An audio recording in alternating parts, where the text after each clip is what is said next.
আল্লাহ রাব্বুল আলামিন পাখিদের কাছ থেকে আমাদেরকে শিখতে বলছেন এবং বলছেন যে পাখিদের মনটা হয় খুব নরম, খুব সফট, এবং তারা আল্লাহর প্রতি তাওয়াক্কুল করে পূর্ণ মাত্রায়।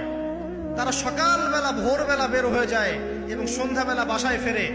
খালি পেটে বের হয়, ভরা পেটে বাসায় ফেরে। এবং আল্লাহ পাক সবচেয়ে সম্মানিত মৌত যেটা শহীদের মৌত, সেই শহীদদের আত্মাকে আল্লাহ পাক পাখির রূপ দিবেন। তাহলে পাখিটার বিষয়ে একটা ফোকাস করা দরকার আছে না? আচ্ছা, এখানে আসেন। পাখির মন হচ্ছে নরম, মানে পাখির মনটা তাসকিয়া, আত্মশুদ্ধিতে পরিপূর্ণ।